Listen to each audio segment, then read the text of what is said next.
Hello, Biz Buds. Welcome to Makers Monday. Today we are going to be talking about how to evaluate if an online tool is right for you.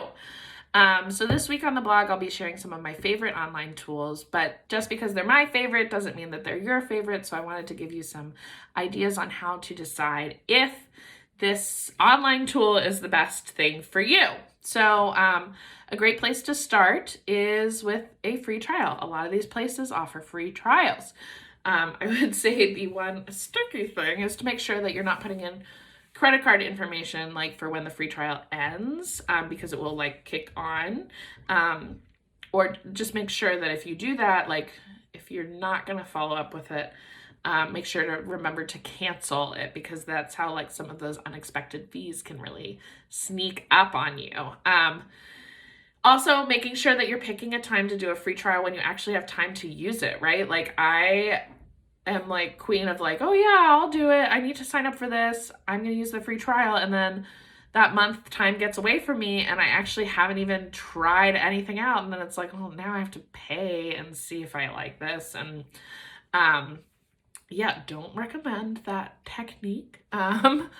So make sure you have a time to really dig into it. Some will let you do it for like a month, like a month or a week. Honeybooks is really interesting because they let you do like 3 projects. So that's kind of cool. Like especially if you're starting out with just a few things, like you may not actually have to pay for it for quite some time. So that's very cool. Okay, so be okay. So just because you sign up for something, so doesn't mean that you have to like stick with it. If you tried something for a month or 2 and you're like, and you started paying for it and you're like, okay, this is working. And it's like, ooh, you know what? This is not working anymore. It's not meeting my needs. Either your business has grown in a different way, the updates or lack of updates for the program that you're using are not meeting your needs. There's a lot of reasons why you might outgrow something or something might outgrow you. So be okay with thinking, like kind of bring it into that practice of rethinking. We talked about how to evaluate your subscriptions and kind of doing that on like a quarterly basis or something.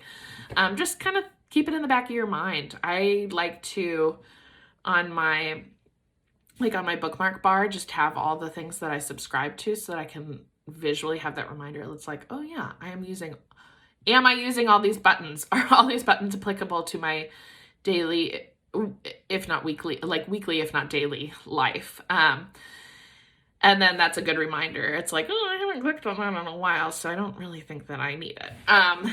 And yeah, okay. So another question that people often have, it's like, should I sign up for the month by month price or should I do it annually? So this can depend on your budget. Like if you have the capital to pay for it at an annual basis and it's a discounted price, like, and you've tested it out and you're pretty sure that you're going to use it, like, especially for like Adobe Photoshop or whatever, like that can be huge and make a huge difference. Bang for your buck wise. If it's something where it's not really that much different and it gives you the flexibility to kind of pay, if you're paying month to month, then it gives you the flexibility to cancel if you're not totally sure if this is the right tool for you. You want to kind of test it out for a little bit longer. That could be a great option. Or it just splits the price up throughout the year. So you're not just paying a big hearty chunk of change and like everything renews in January and you're like, right? So for budgeting purposes, it might make more sense. All right. So shortcut tools. So a lot of the types of, online tools are to make things simpler, right? Like, so there are your basics that you need, like that you do need some sort of platform to send emails. You do need like some sort of shop platform. So if you're doing it through Etsy, great. Like they do all that for you, you have to pay fees and whatever, but if you have your own website, like you need a place for your own website and your Gmail account or whatever.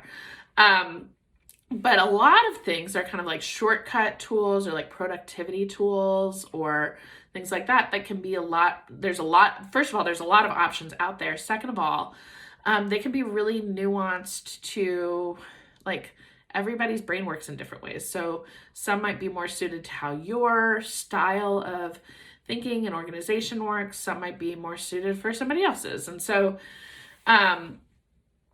it's been interesting trying to pick tools that both Andy and I can use. Like, I think we use Trello.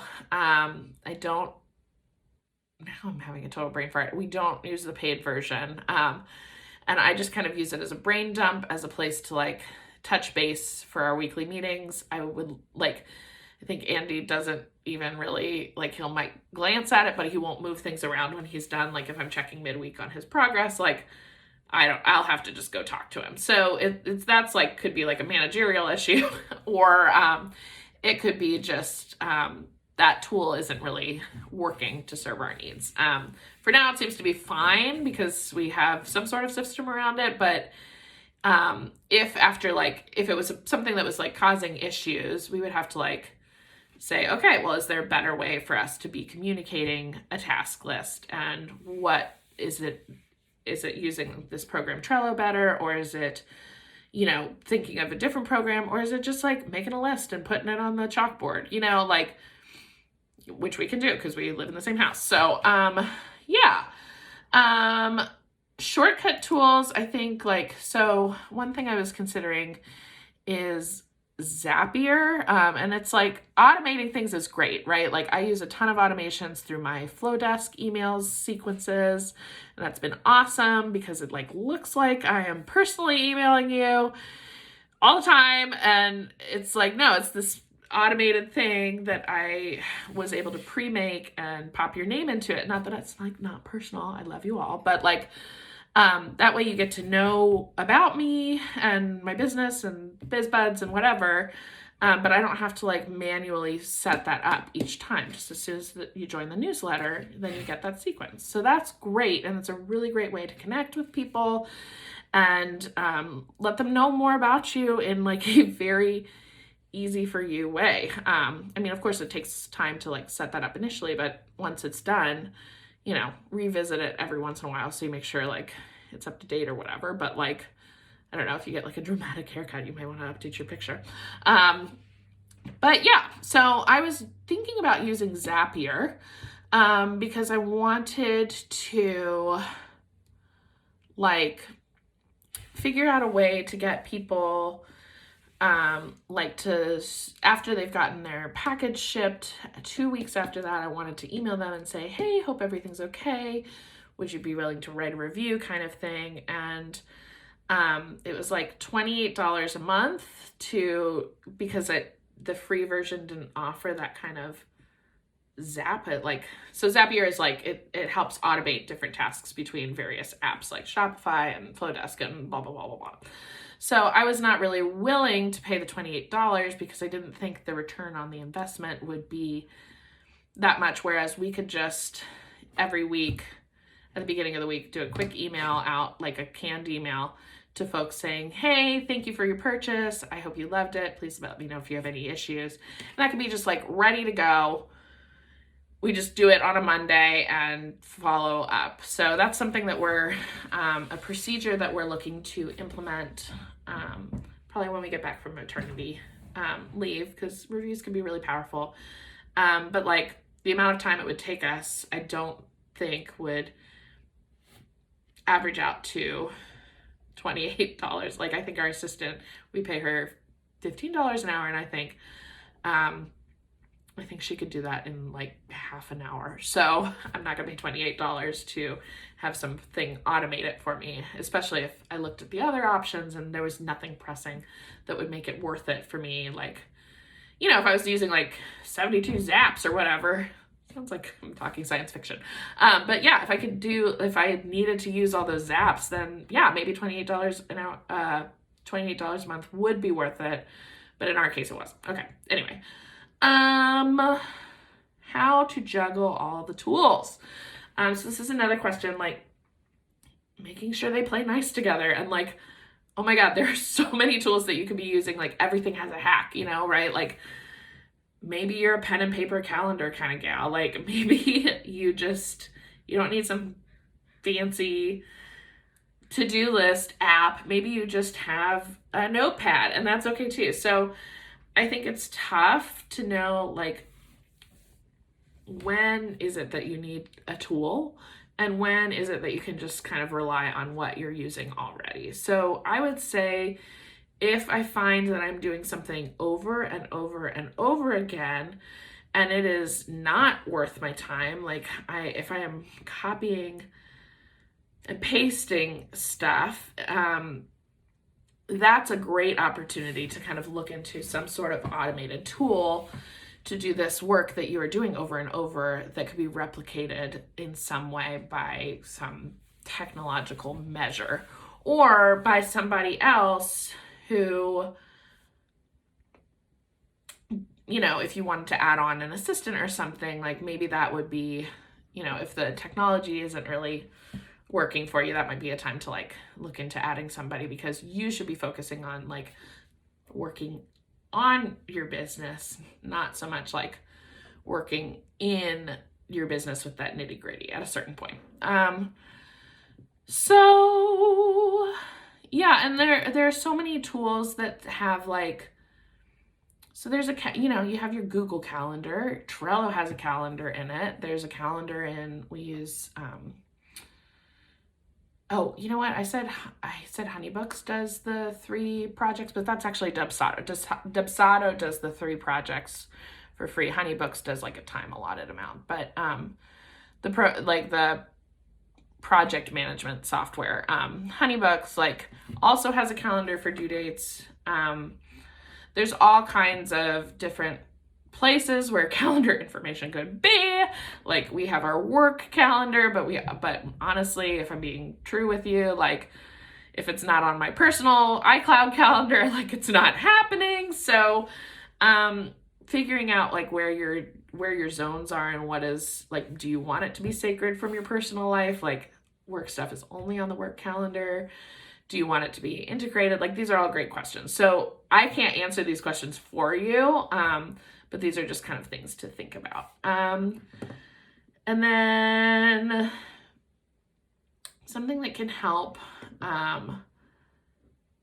you find a balance and is like making a clear order of things. So for different procedures that you have in your business, maybe packaging or shipping, maybe setting up listings for your shop, things that you do over and over, following up with people for reviews, whatever. Each little routine or procedure, you can write up what the order of operations is for that. That way, if you ever add somebody to your team, it's super easy because you already have this like set of directions, like almost like a little manual for your business. You can just throw them all in a Google folder in your Google Drive. Or if you ever have to like peace out unexpectedly, you could say, hey, I need to leave because XYZ, like, can you, my neighbor, please send out these orders? Here are the files to teach you how to do that. Like, it gives you that kind of peace of mind. And we talked about this a little bit when in the conversation about preparing for an unexpected leave. But it also just helps kind of clearly delineate what tools are used for which tasks, and then it might help you think through if something is actually necessary or if it's not. So that being said, those are a couple things that I think about when looking at online tools. If this was helpful for you and you want to know more about the online tools that I use, you can definitely check out the blog that's coming out this Wednesday, where I share a list of my favorite online tools and why I love them. Also, if you're a part of the BizBuds newsletter, you'll get this list emailed right to you. So you won't even have to click anywhere. It'll just be right there in your inbox. And yeah, I send y'all all kinds of goodies. If you're not on the email list already, now would be a great time to sign up. There's a link in my bio to join the BizBuds newsletter. You'll see the little bees. If you're watching this on YouTube, the link is below in the description. If you're watching this on my website, there is a little form below this video at the end of the blog post. So hopefully I'll see you there, and welcome to the Hive. Bye.